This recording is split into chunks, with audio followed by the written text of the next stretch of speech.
This online lesson is going to be looking at GCSE English Literature unseen poetry.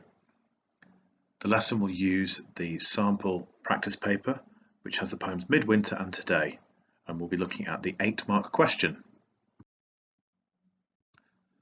The lesson will look at how to read through that section and how to approach it, and then your outcome will be an individual written response. The reason for doing this is to develop an understanding of writers' methods. Also, practically, it is giving you an idea of how to approach the 8-mark question.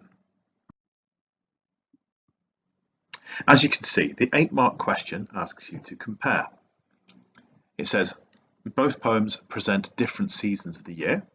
What are the similarities or differences between the ways the poets present these seasons? So it's asking you to look at the methods used by the poets.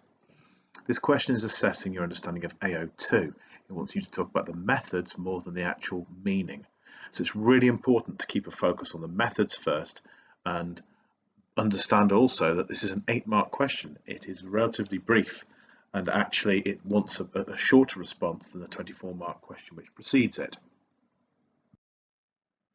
We'll begin by having a look at how to approach that poem.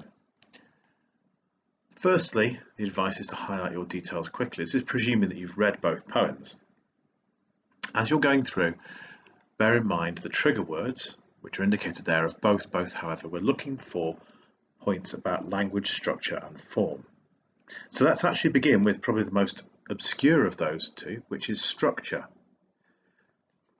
The poem Today begins, if ever there were a spring day so perfect, so uplifted by a warm intermittent breeze that it made you want to throw open all the windows in the house and unlatch the door to the canary's cage, indeed rip the little door from its jamb, a day when the cool brick paths in the garden bursting with peonies seemed so etched in sunlight that she felt like taking a hammer to the glass paperweight of the living room and table, releasing the inhabitants from their snow-covered cottage so they could walk out, holding hands and squinting into this large dome of blue and white. Well, today is just that kind of day. As you can tell from my reading there, it's quite a breathless poem. The words seem to tumble out onto the page. Structurally, we can see that there's no obvious apparent pattern. This is written in free verse. There's no obvious meter that is consistent, and there is no obvious rhyming scheme. So a quick note here of the fact that it's free verse. The poem Midwinter, by contrast, does have some kind of rhyming scheme, rhyming pattern to it.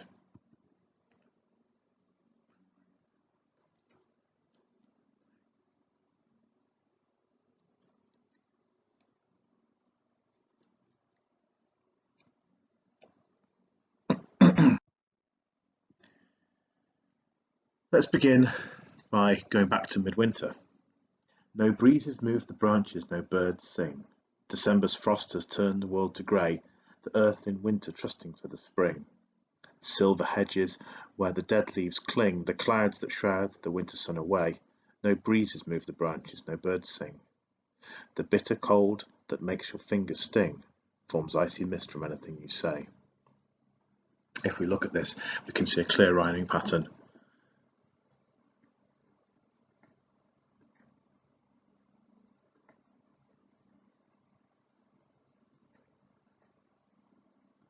As the poem progresses, it follows this quite rigid rhyme scheme, but at the same time it seems to be quite rhythmical.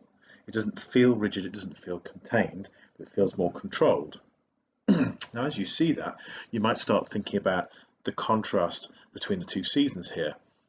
Today is a poem which is about spring, a time of life, a time of things coming to life and growing, whereas Midwinter is a time of inactivity and atrophy, entropy. So perhaps that more rhythmical approach conveys something about the mood in that poem. Also, if you count the number of syllables in the line, you'll see there are 10 syllables in each line. So we're sticking with the very traditional pattern of iambic pentameter, which isn't reflected in Today. So we could talk about some very similar effects there.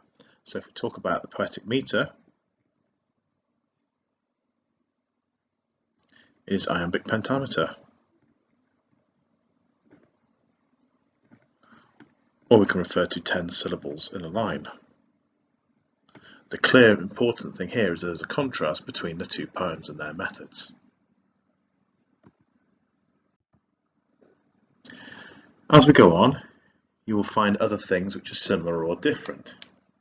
If ever there were a spring day so perfect, so I'm uplifted by a warm intermittent breeze. Now we have temperature, reference to temperature, which contrasts with winter clearly, and not just a contrast in that sense, in the sense that temperature is often used again to embody qualities.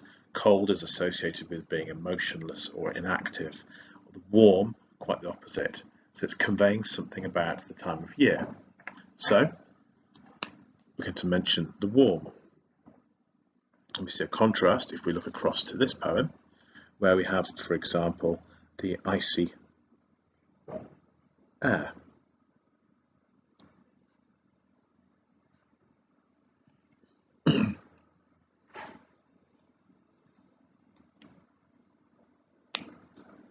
Now your job here is to continue with that. You've got a couple of points there.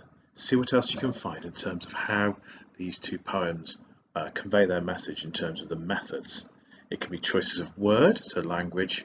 It can be any technique that you see within there.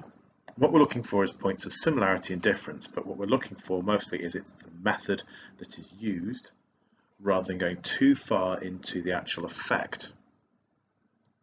This is where you should pause the video for a few minutes and add a couple of annotations yourself. Now, presuming that you've done that, you are ready for the next part, which is where we're going to begin modelling some kind of answer. The guidance there suggests that we use the phrases both, however. So you should begin your points in the same way.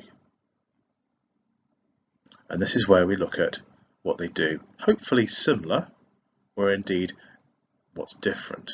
And don't worry if you've got differences more than similarities. The key thing is we're focusing on methods.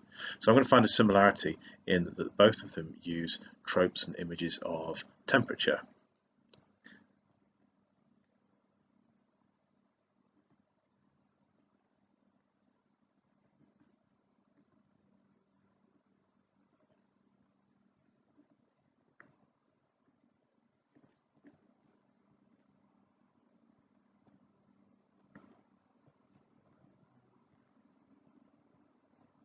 So I've added here, both poems use tropes of temperature to convey their message. For example, I will then go on to explain how both poems do that.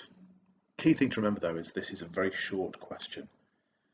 Covering those 3 points of similarity and difference is probably more important than going into too much depth and too much detail about them.